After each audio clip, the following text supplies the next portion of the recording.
Biliyorsunuz Türkiye'de bir süreç başlatıldı.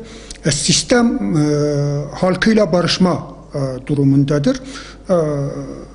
Despot yasaların ortadan kaldırılıp halka ulaşılma konusu gündemdedir.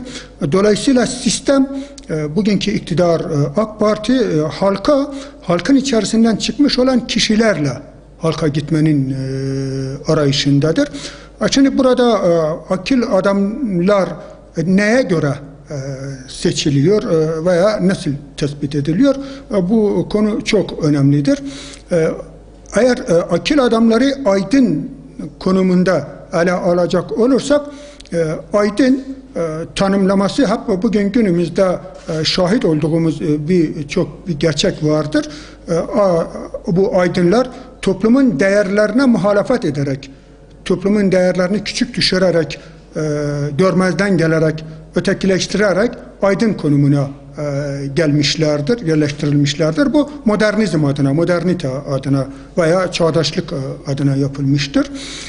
Şimdi bugün oluşturulan bu ekip içerisindeki insanlara baktığımızda bunların kullandıkları dil de çok önemli.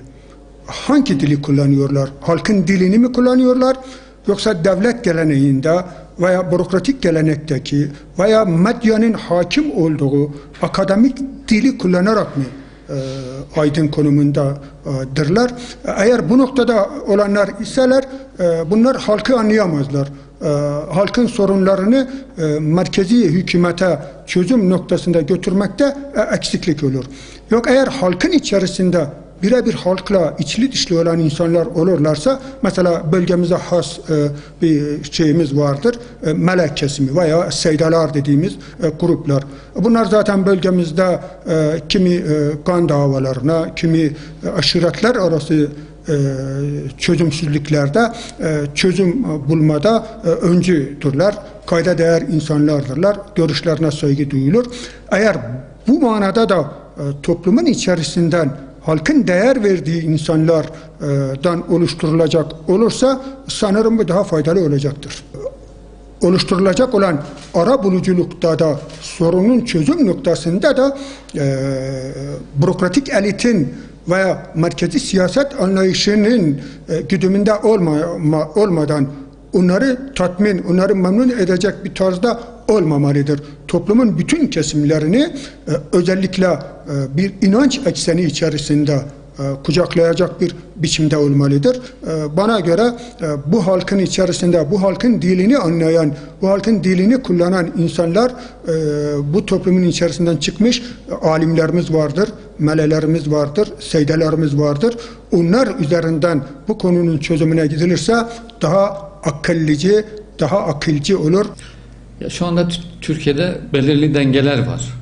Yani bu belirli dengeler savaşın sürmesinden rant elde eden çevreler savaşın sürmesini istiyorlar. Onun dışında korkuları olan çevreler var.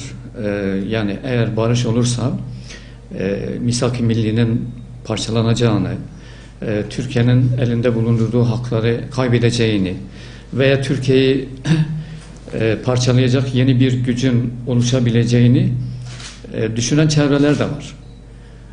Yani bunların ikna edilmesi anlamını taşıyor bu akil adamlar, ben düşündüğüm kadarıyla.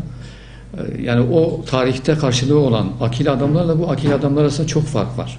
Ve bundan dolayı da yani seçim noktasında toplumda, şehirde, bölgede popüler olan, tanınan, bilinen, sevilen insanlar seçilmiştir. Tabi bunların içerisinde sakıncalı olan isimler de var. Yani bugüne kadar 30 yıldan beridir bu savaşla ilgili, bu çatışmalarla ilgili, bu Türkiye'nin yaşamış olduğu sıkıntılarla ilgili tek kelime konuşmayan insanlar var. Onun dışında bu süreç içerisinde sürekli taraf olan insanlar var. Yaptıkları açıklamalarla, söylediği sözlerle taraf olan insanlar var. Ama karma bir akil adamlar grubudur.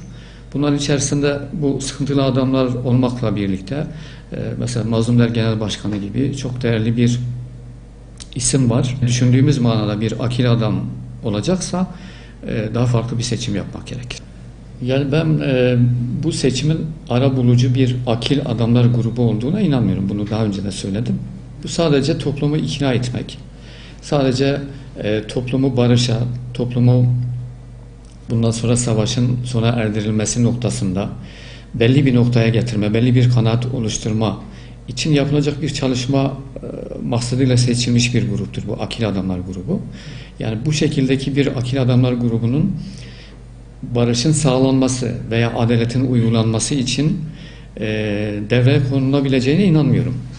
Bunlar sadece toplumu ikna etmek, toplumu bu barış sürecine alıştırmak, bu barış sürecine doğru dönüştürmek çabasına yöneliktir.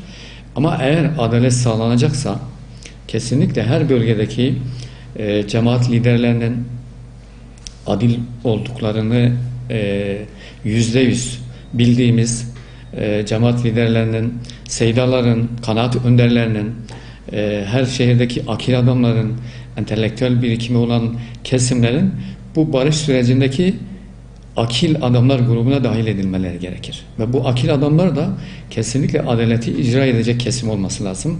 Ve bunlar sadece bir tarafa ait akil adamlar olmaması gerekir.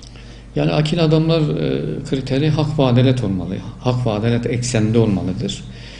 Buradaki kriterin hak ve adalet ekseninde olduğuna inanmıyorum. Yani buradaki ölçü hak ve adalet ölçüsü olması lazımdır. Yani bu hak ve adalet ölçüsüne uyabilecek insan, adil insan konseptinde seçilen kişi olması gerekir.